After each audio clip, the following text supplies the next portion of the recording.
여러분, 한국에서는 몇 년 전부터 명품 가방인 루이비통 가방을 들어보셨나요? 모조하는 경우가 참 많이 있다고 합니다. 근데 관세청에서는 진짜 가방과 가짜 가방을 구별해 놓았는데, 가짜 가방이 진짜 가방보다 훨씬 더 멋있고 화려하다는 것입니다. 그래서 관세청에서 소개한 명품과 짝퉁 가방 구별법 중에서 3개를 소개하고자 하는데요. 한번 지갑을 한번 보여주세요. 여러분들이 보실 때 오른쪽 것이 진짜인 것 같습니까? 아니면 오른쪽 것이 진짜인 것 같습니까? 왼쪽이 진짜입니까? 오른쪽이 진짜입니까? 왼쪽이 진짜인 것 같다. 한번 손 들어볼까요? 그 다음에 오른쪽이 진짜인 것 같다. 한번 손 들어볼까요? 정답은 왼쪽이 진짜고 오른쪽이 짝퉁입니다. 구별하기 참 어렵죠, 여러분? 그렇죠, 여러분? 그런데 이런 명품과 짝퉁 가방을 구별하는 3가지, 10가지 원칙인데 그 중에 3가지만 잠깐 소개를 하고자 합니다. 제일 먼저, 비 오는 날 가방을 가슴에 품고 뛰면 진품이고, 그리고 머리 위에 올리고 가면 짝퉁일 가능성이 많다고 합니다. 두 번째, 지하철에서 그 가방을 자기 무릎에 올려놓으면 진짜일 가능성이 많고요. 그렇지 않고 선반에 올려놓으면 짝퉁일 가능성이 많다고 합니다. 특별히 예수를 믿는 사람들 생각해 봤을 때 주일날 낮 예배에 가지고 다니는 가방은 진품일 가능성이 많고요. 그리고 새벽 기도나 저녁 예배 때 가지고 다니는 것은 짝퉁일 가능성이 많다고 합니다. 여러분 동의하시나요? 근데 오늘 본문에 등장하는 곡식과 가라지, 알곡과 가라지를 보시면 처음에는 어떤 것이 진짜 곡식이고 또 어떤 것이 가짜 가라지인지를 구별하기가 너무 쉬운 것이 아니라 너무 어렵다는 것입니다. 저는 지난주에 오개주 지역에서 함께 개최하는 목회자 배구대회를 가기 위해서 타코마를 다녀왔습니다. 그래서 5개 지역의 목사님들이 모여서 함께 배구도 하고 축구도 하는 것입니다. 목사님들이 직접 선수가 되어서 이제 함께 뛰는 것입니다. 보이시죠, 여러분? 우리 밴쿠버가 5개 주 중에서 몇 등 했을까요? 그렇죠. 4년인가 5년 연속 1등 했어요. 우리 목사님들 중에서 운동권자들이 참 많아갖고 1등을 했습니다. 그런데 아주 오랜만에 저도 아이들 둘만을 데리고 타코마를 갔습니다.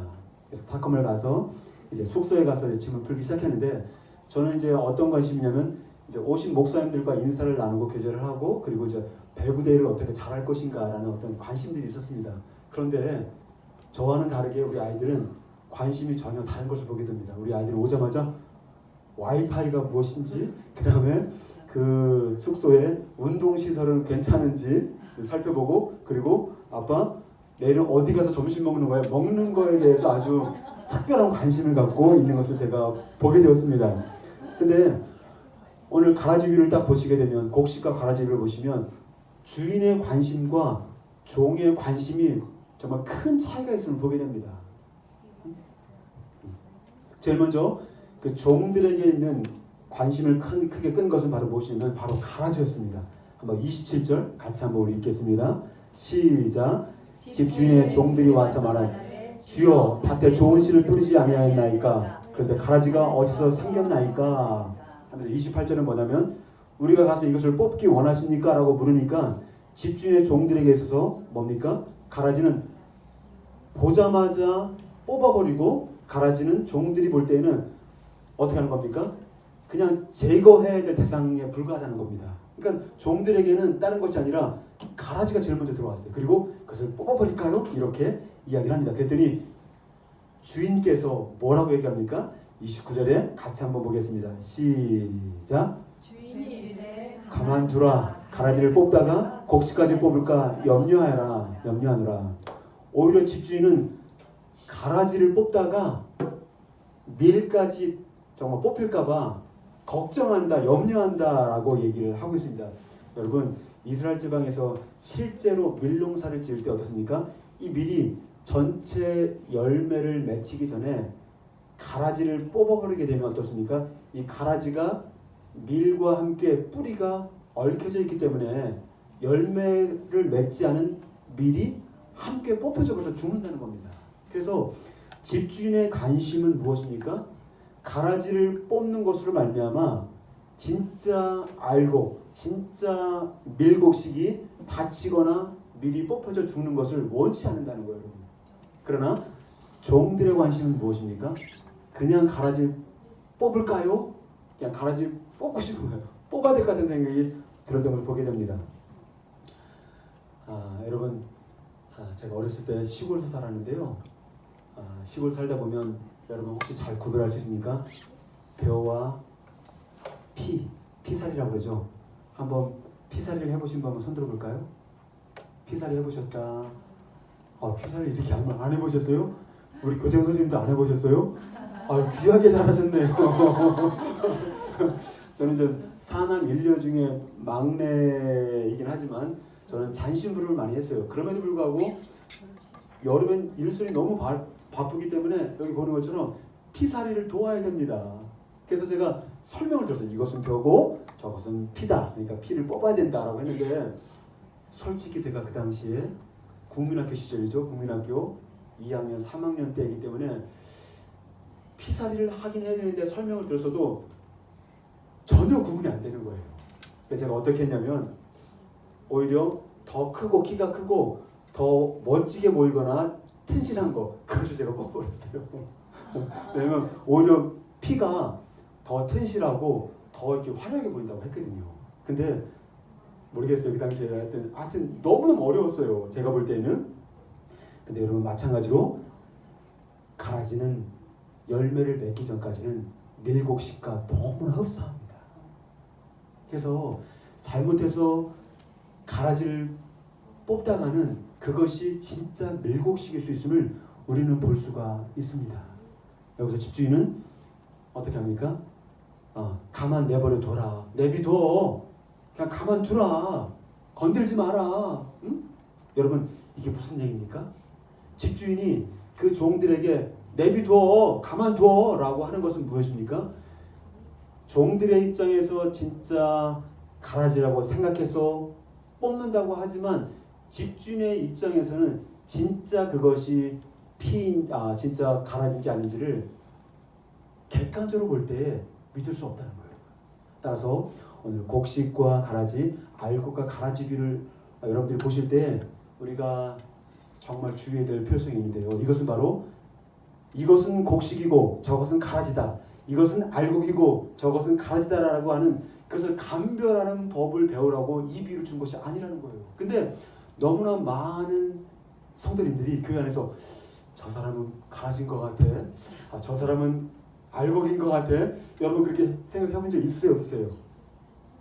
근데 집주인은 그 종들이 저것은 가라지다, 저것은 알곡이다 라고 구분하는 것을 허락지 않고 그냥 내버려 두라 라고 말씀하고 있습니다.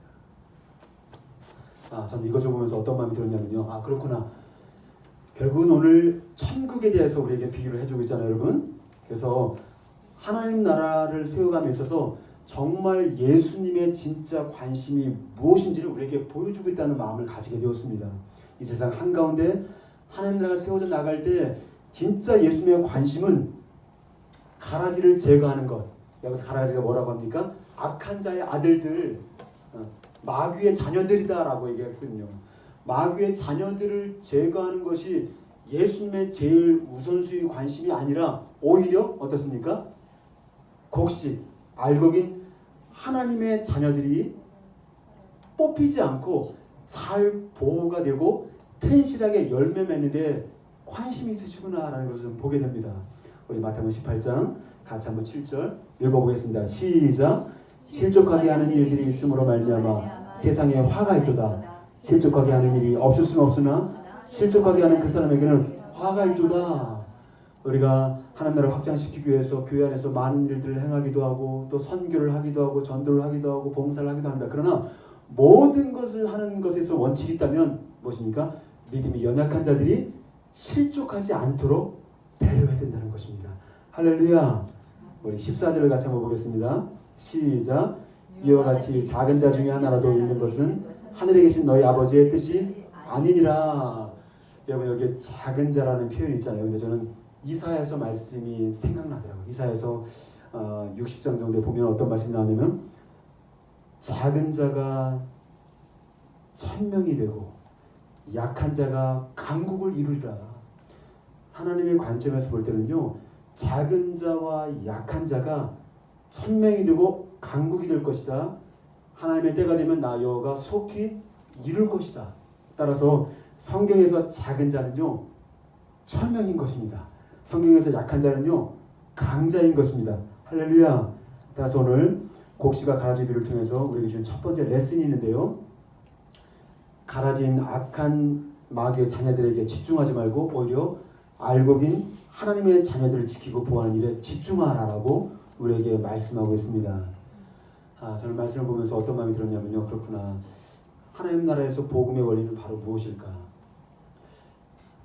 교회 안에서 또 크리스천의 삶을, 신앙의 삶을 살아갈 때 하나님께 집중하기보다 마귀나 귀신에게 집중하는 사람들이 많습니다. 근데 하나님 나라의 복음의 관점에서 그건 맞지 않다는 거예요. 오히려 마귀에 집중하기보다 하나님께 집중하는 은혜가 있기를 소망합니다. 할렐루야. 절망과 낙심에 집중하기보다 소망과 희망에 집중하는 은혜가 있기를 소망합니다. 할렐루야. 어둠에 집중하기보다 어디에? 빛에 집중하기를 소망합니다. 할렐루야. 또 우리 지체들을 볼 때 단점에 집중하기보다 어디에? 장점에 집중하는 은혜가 있기를 소망합니다. 할렐루야. 하루의 삶 속에서 여러분 하나님의 뜻이 뭐라고 말씀하십니까? 하나님의 뜻이 뭐라고 우리가 말씀하십니까? 그죠? 항상 기뻐하고 쉬지 말고 기도하고 범사에 감사하라. 어떻게 보면 하나님의 뜻은 너무 단순하고 심플합니다. 그렇죠 여러분? 그냥 항상 주 안에서 기뻐하고 범사에 감사하고 쉬지 말고 기도하는 것인데, 그렇다면 이제 그런 가운데 주변에 믿음이 연약한 영혼들이 있다면 그들을 실족시키지 않고 그 연약한 한 사람 한 사람을 믿음이 자랄수록 도울 수 있다면, 그런 기회를 가질 수 있다면 우리가 그리스도인으로서 가장 큰 보람이요 행복이 아닐까라는 마음을 가지게 되었습니다. 지금까지 여러분들이 예수님을 믿으면서 또 어려운 자들을 돕고 또 믿음이 연약한 자들을 잘 도와온 줄 믿습니다. 할렐루야. 앞으로도 더 큰 은혜가 부어지기를 소망합니다. 두 번째, 곡시가 가라지 비유를 통해서 하나님 말씀하시는 부분이 있는데요, 이 세상 한가운데 하나님 나라가 확장해 나갈 때 방해하는 간교한 악한 세력과 원수들의 역사가 있다는 것을 이렇게 보여주고 있습니다. 38절 같이 한번 읽어보겠습니다. 시작. 같은 세상이요 좋은 씨는 아들들이요 가라지는 악한 자의 아들들이요 가라지를 뿌린 원수는 마귀요 세상 추수꾼은 이게 보시면 오늘 본문에 나타나는 것이 바로 가라지와 원수를 말해주고 있는데, 가라지가 뭐라고 했습니까? 악한 자의 아들들, 그 다음에 원수는 마귀로 설명하고 있다는 것입니다. 근데 여러분 문제가 있습니다. 이스라엘 백성들이 기대했던 메시아는 어떻게 보면 진짜 로마의 앞잡이 가운데에 그들이 기대했던 메시아는 어떤 분입니까? 평화의 왕으로 오셔서 악을 제거하고 로마로부터 우리를 해방시켜주고 모든 악인들을 다 제거하는 것입니다. 근데 평화의 왕으로 오신 예수님을 통해서 더 이상 고통과 아픔과 악이 없는 천국을 꿈꾸었던 제자들에게는 찬물을 껴안는 아주 슬픈 소식이었습니다. 오늘 마태복음을 쭉 보시면 마태복음의 저자가 누구입니까? 마태복음의 저자가 누굽니까? 마태죠. 마태가 독자들에게 말씀을 들려주면서 이 땅에 천국이 임한다고 해서 악인이 제거되고 악이 제거되고 또 핍박이 없는 완벽한 나라를 말해주고 있지 않음을 우리에게 말씀해주고 있다는 거예요, 여러분. 왜냐하면 지금 2000년 전에 마태 공동체는 예수님을 부인하고 예수님을 거절하는 수많은 악한 자들에 의해서 어떻게 예수를 믿는 하나님의 자녀들이 엄청난 핍박과 고통을 받고 있다는 겁니다. 그럼 여러분 딜레마잖아요, 여러분. 아니 평화의 왕으로 오신 예수님이 오시면 모든 악으로부터 모든 슬픔으로부터 우리를 구제하고 로마의 앞잡이로부터 우리를 살려주실 것이 맞을 것인데, 지금 보니까 여전히 악인들이 있고 여전히 악인들에 의해서 고통을 받고 여전히 악인들에 의해서 어려움을 당하고 있음을 우리가 볼 수가 있다는 것입니다. 오히려 하나님 나라 왕국이 번성하는 것보다 가라지 왕국이 훨씬 더 번성하는 것처럼 보일 수가 있다는 것입니다. 오늘 본문 13장 30절 같이 한번 읽어볼까요? 30절 한번 볼까요? 시작. 둘 다 추수 때까지 곡식. 추수 때 내가 추수꾼들에게 말하기를 가라지는 먼저 거두어 불사르게 하늘로 묻고 곡식은 모아 내 곳간에 넣으라. 다시 말씀드리면 평화의 왕으로 오신 예수님이 오셨음에도 불구하고 어떻습니까? 하나님 나라의 자녀들과 마귀의 자녀들이 함께 공존하고 있음을 오늘 성경을 통해서 우리에게 말씀해주고 있다는 것입니다. 그런데 종들이 밭에서 가라지를 발견하고 그 가라지가 어디서 생겼습니까? 라고 물었을 때 주인은 조금도 당황하지 않습니다. 마치 다 알고 있었던 것처럼 당황하지 않습니다. 28절을 보니까 어떻게? 원수가 이렇게 하였구나. 가라지가 어디서 생겼습니까? 라고 하니까 원수가 이렇게 하였구나 라고 하면서 어떻게 합니까? 종들이 뽑아버릴까요? 했더니 여기서도 주님이 아주 담대하게 말씀하십니다. 가만 내버려둬, 내비둬 라고 오히려 예수는 가라지가 밀곡식과 함께 자라고 있는 사실을 수용하고 받아들인 것을 보게 됩니다. 여러분 좀 이상하지 않나요? 왜 그렇게 예수님은 가라지와 밀곡식이 함께 자라는 것을 허락하고 있을까요? 예를 들어서 저희 가정에서 저희 아내가 아침에 일찍 일어나서 도시락을 잘 쌌습니다. 김밥을 잘 쌌습니다. 2줄을 싸갖고 그리고 이제 초등학교 다니는 저희 막내에게 맛있게 먹으라고 이제 보냈습니다. 그런데 어느 날 학교를 갔다 오더니 그 아이가 말하기를 엄마, 아빠 오늘 싸간 거 내 친구들이 다 먹었어. 그러는 거예요. 김밥이 신기하잖아요. 검기도 하고 뭐 그렇잖아요. 다양하게 들어가 있잖아요. 그러니까 예를 들은 겁니다. 제가 다 먹었다고 하면 저와 아내의 마음이 기분이 좋을까요? 아니면 기분이 좀 꿀꿀할까요? 조금 꿀꿀하겠죠. 여러분들이 아침부터 일어나서 부지런을 떨면서 이것도 요리하고 저것도 요리해서 아주 맛있게 김밥을 다 싸서 맛있게 뭘 갖다 줬는데 시우가 그것을 친구들에게 다 빼앗겨 버렸어. 그러면 그 엄마의 마음이 정말 너무 즐거울까요? 속상할 거라는 거예요, 여러분. 근데 지금은 천국의 아들들이 지금 씨를 뿌려서 번성하고 있는데 어떻게?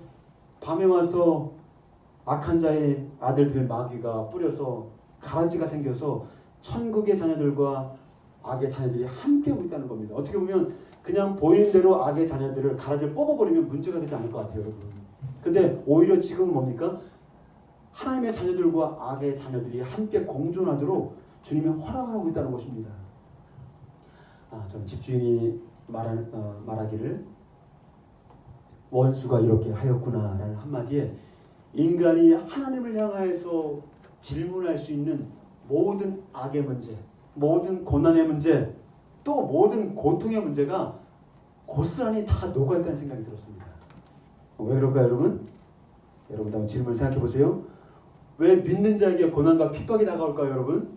하나님, 왜 믿는 자에게 고난과 핍박이 다가옵니까? 라고 했을 때 원수가 이렇게 하였구나. 물론 하나님의 주권 가운데 이루어지는 거죠, 여러분. 그렇죠? 원수가 이렇게 하였구나. 하나님, 왜 선한 사람들에게 이렇게 안 좋은 일들이 생기나요? 원수가 이렇게 하였구나. 왜 세상이 가면 갈수록 점점점 더 악해지고 있나요? 원수가 이렇게 하였구나. 왜 예수 믿는 사람들이 그렇게 핍박을 받아야 되나요? 라고 질문하면 원수가 이렇게 하였구나. 종들이 질문하였던 하나님 어디서 가라지가 이렇게 생겼습니까? 라는 그 질문이 무엇입니까? 하나님께서 가라지를 뿌리지 않았습니다. 하나님께서는 좋은 씨를 뿌려서 그것이 하나님 나라의 자녀들이 번성하도록 허락하셨습니다. 그런데 밤에 원수들이 와서 가라지를 뿌렸다는 거죠, 여러분. 따라서 우리가 지금 이미 하나님 나라가 임했지만 완전히 하나님 나라가 완성되지 않은 이미 already와 not yet 사이에서 이 갈등하는 우리의 모습을 성경은 우리에게 보여주고 있는 것입니다. 왜 이렇게 세상이 불공평하게 느껴질까요? 여러분 세상을 살아가시면서 직장생활 하시면서 세상이 불공평하다고 안 느껴본 분이 혹시 있을까요? 있겠죠. 정말 착한 분들은. 근데 세상을 나가보면 호락호락하지 않잖아요, 여러분. 불공평하게 느껴지잖아요. 대우도 다르잖아요. 월급도 다르잖아요. 모든 것이 다 불공평하게 느껴질 때가 있거든요. 원수가 이렇게 하였구나. 여기에 나와 있는 수많은 제가 선포했던 질문들이 바로 종들의 질문이자 저 여러분들의 질문이 아닌가 저는 생각을 해보게 되었습니다. 여러분 이 땅에 하나님 나라가 임했음에도 불구하고 마지막 추수하기 전까지 천국의 아들들과 악한 자의 아들들이 함께 공존하기 때문에 얼마든지 하나님의 자녀들은 악한 자의 자녀들 때문에 고통과 핍박을 받을 수 있다는 것입니다. 따라서 이 세상에 의인들이 왜 고통을 받습니까?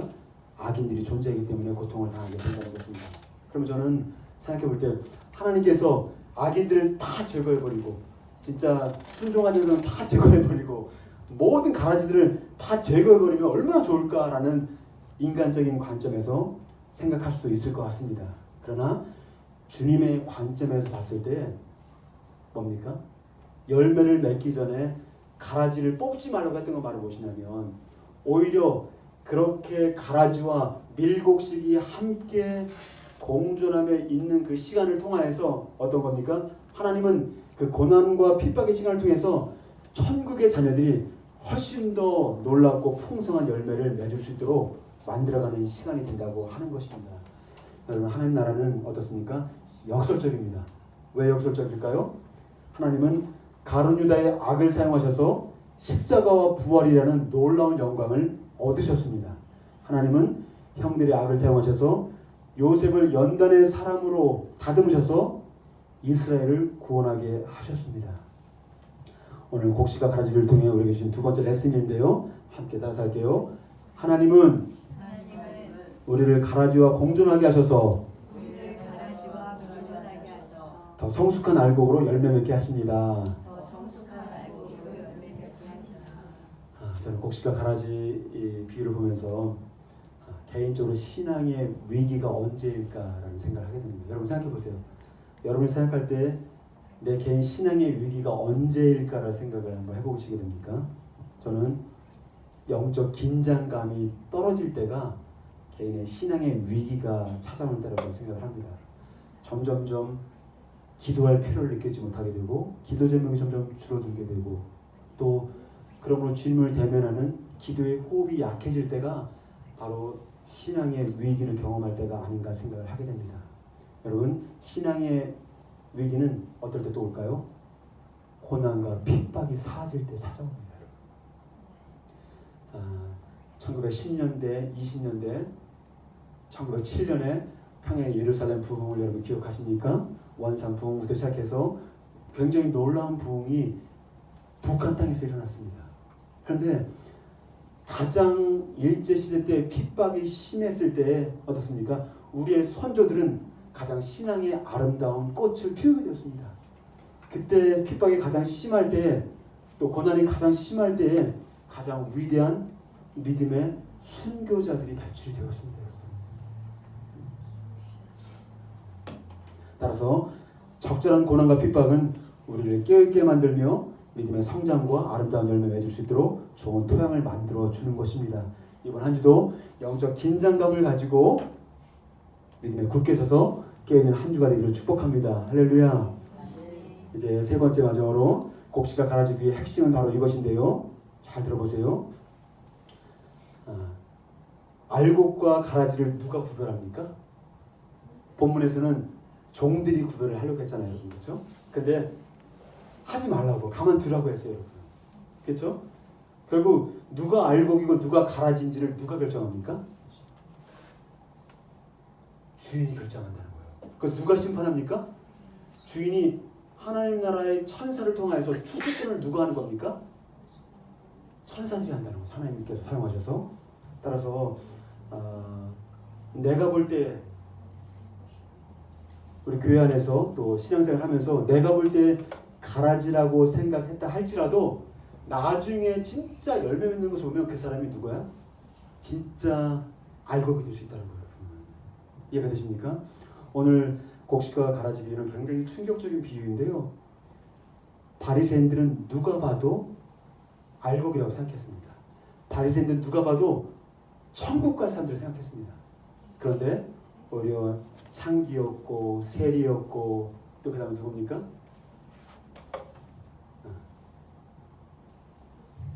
정말 가난한 자들, 병든 자들은 무조건 지옥을 가고 무조건 가라지라고 생각을 했습니다. 그런데 예수님은 뭐라고 말씀하십니까? 오히려 자기 의를 가지고 정말 알곡이라고 생각을 했던 그 바리새인들이, 그 서기관들이, 그 제사장들이 진짜 가라지다라고 충격 선포를 하고 있는 거예요, 여러분. 참 말씀을 보면서 정말 두려운 마음이 들더라고요. 이 시대에 우리가 정말 예수를 믿으며 나아갈 때 정말 가장 정말 긴장해야 될 사람들이 누구일까라고 생각했을 때 저는 바로 목회자들이 아닌가 생각을 하게 됩니다. 누가 봐도 목회자들 여러분 알곡이라고 생각하지 않습니까? 대답 안 하시네. 누가 봐도 목회자들 천국 갈거 생각하지 않습니까? 근데 2000년 전으로 들어가 보면 그때 종교 지도자들은 너희들은 가라지다. 너희들은 자기 의를 내세우는 쭉정이들이다. 라고 지금 선포하고 있다는 거예요, 여러분. 오히려 다 지옥 가고 다 정말 가라지를 생각했던 오히려 창기들과 세리들과 죄인들이 그들이야말로 진짜 알곡이다라고 얘기하고 있다는 거예요. 여러분 사울을 생각해 보세요. 누가 봐도 사울이 누굽니까? 그렇죠. 신약성경에서 가라지잖아요, 여러분. 예수 믿자들을 핍박했잖아요, 여러분. 예수 믿자들을 정말 쫓아다니면서 할 일이 그렇게 없었나? 진짜 막 다메섹까지 가고 죽이려고 난리를 쳤잖아요, 여러분. 그리스도인들이 봤을 때 누굽니까? 사울은 진짜 가라지였거든요. 그런데 나중에 뚜껑을 딱 열고 나니까 진짜 사도 바울은 가라지가 아니라 알곡이었어요. 여러분들이 생각하실 때 주변에 누가 가라지입니까? 여러분들이 생각하실 때 누가 진짜 알곡인 것 같습니까? 그래서 씨 뿌리는 자가 낙심하지 말고 계속해서 어떤 밭에 떨어지든 계속 낙심하지 말고 씨를 뿌려라. 그러면 돌밭이건 자갈밭이건 일단 한번 옥토밭에 뿌려지면 30배, 60배, 100배의 결실을 맺으니까 낙심하지 말고 계속 뿌려대라 라고 말씀했던 것처럼 우리들도 예수님처럼 무엇입니까? 누가 알곡인지 누가 가라지인지를 구별해서 정지하고 판단하지 말고 계속해서 낙심하지 말고 예수님처럼 어떻게 천국의 자녀들이 믿음을 가질수록 계속 도와라 라고 우리에게 말씀해 주시는 것입니다. 할렐루야. 할렐루야. 그러면서 이제 우리는 다 판단할 수 없지만 마지막 때가 되면 어떻습니까? 마지막 때가 되면 열매를 맺게 되면 진짜 곡식들은 어떻습니까? 고개를 숙인다고 합니다. 그렇죠? 고개를 숙이게 되고 그리고 열매가 맺어지게 되면서 그 열매를 확실히 구별할 수 있습니다. 그러나 가라지는 어떻습니까? 열매가 맺어지지 않기 때문에 고개를 숙이지 않고 그리고 그 마지막 모양이 지그재그로 뭔가 만들어진답니다. 그래서 누가 봐도 이게 가라지구나. 누가 봐도 이것은 알곡이구나. 이거를 알게 된다는 거예요. 그래서 진짜 알곡과 가라지를 구분하고 심판하는 것은 종들이 해야 될 일이 아니라 바로 하나님께서 하시겠다는 거예요. 우리 42절 같이 한번 보겠습니다. 시작. 풀무불에 던져 넣으리니 거기서 울며 이를 갈미 되리라. 43절. 그때 의인들은 자기 아버지 나라에서 생화가 같이 나리라. 그 있는 자는 들으라. 그렇죠. 그래서 가라지처럼 불법을 행하는 자들은 어떻게 해요? 풀물에 던지는 것처럼 지옥불에 던져지게 될 것이고 또 어떻습니까? 마지막 추수 때 천국의 하나님의 자녀들 된 의인들은 하나님 나라에서 해와 같이 빛나게 될 것이다 라고 약속해 주셨습니다. 그렇기 때문에 하나님께서 가만둬라, 내버려둬라, 뽑지 마라라고 했던 건 뭐냐면 너무나 무책임한 행동처럼 보여요, 여러분. 그렇잖아요. 정말 학교에서 아이들이 자기 자녀들 도시락을 뺏어 먹는다면 얼마나 기분이 안 좋습니까? 그런 것처럼 가라지가 정말 존재함으로 말미암아 곡식들이 먹어야 될 자양분들을 다 먹어야 되는데 가라지가 다 먹는다면 얼마나 마음이 그렇습니까? 주인의 입장에서. 그러나 그냥 내버려 두라는 거예요. 왜냐하면 주인 되는 예수님께는 대책과 대안이 있기 때문에 그렇습니다.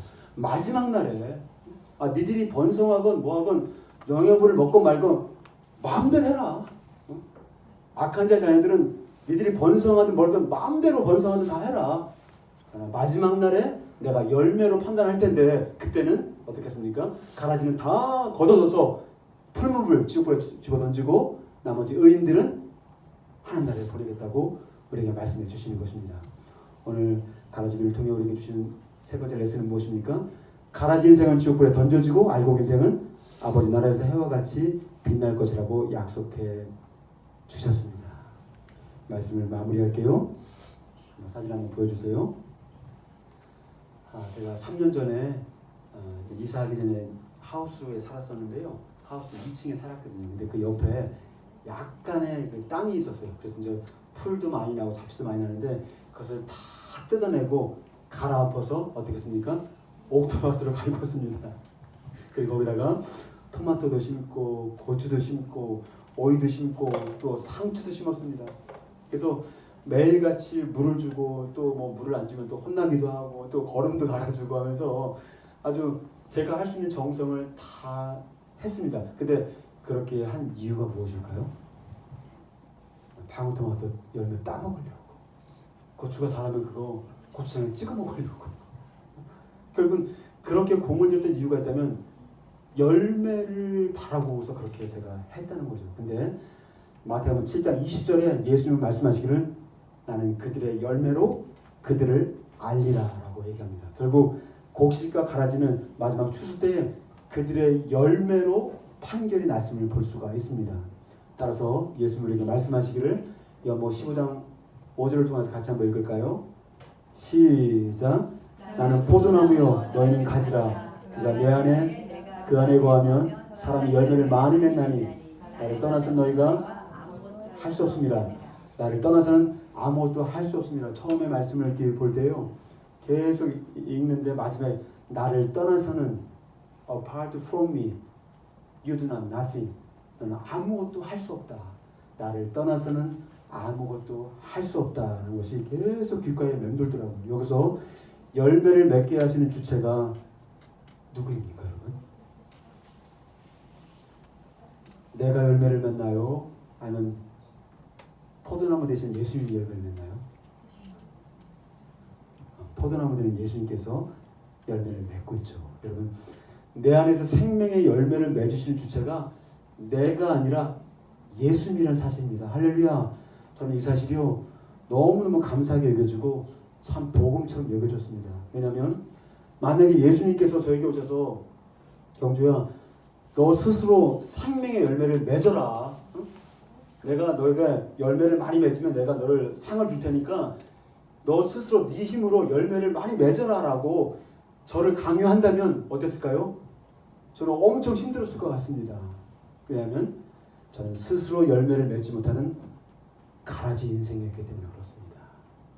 그러나 오직 생명의 열매를 맺게 하시는 분은 참 알곡 되시는 예수님 한 분이십니다. 할렐루야. 따라서 예수님 내가 곧 길이다 진리다 생명이다라고 말씀하시면서 우리가 말씀하시는데 우리가 어떻게 가라지 인생이 아닌 알곡 인생을 살아갈 수 있을까요? 그러면 중요하잖아요, 그렇죠? 우리가 알곡 인생을 살아야 되는데 어떻게 알곡 인생을 살아갈 수 있을까요? 여러분 마음으로 대답해 보세요 한번. 그것은 아주 간단합니다. 그것은 참 알곡 되시는 예수님을 마음의 주님으로 모시고 그 예수님과 연합될 때 우리들도 자연스럽게 알곡 인생을 살아갈 수가 있게 되는 것입니다. 제가 질문 드릴게요. 참 알곡 되신 예수님께서 여러분과 함께 계시나요? 참 알곡 되신 예수님과 여러분들은 함께 계시나요? 참 알곡 되신 예수님께서 여러분 인생의 주인이 되십니까? 아니면 여러분들이 필요할 때만 찾는 하인이 되십니까? 여러분 잘 생각해 보세요. 정말 참 알곡 되시는 예수님이 나의 진정한 주인으로 내 삶에 자리 잡고 계십니까? 아니면 내가 필요할 때만 언제든지 이렇게 불게 되는 그냥 알라딘의 램프처럼 하인이십니까? 이번 한 주도 우리 안에서 생명의 열매를 맺어가시는 예수님 한 분만을 만족하며 그분께 순종을 올려드리는 은혜가 있기를 주의 이름으로 축복합니다.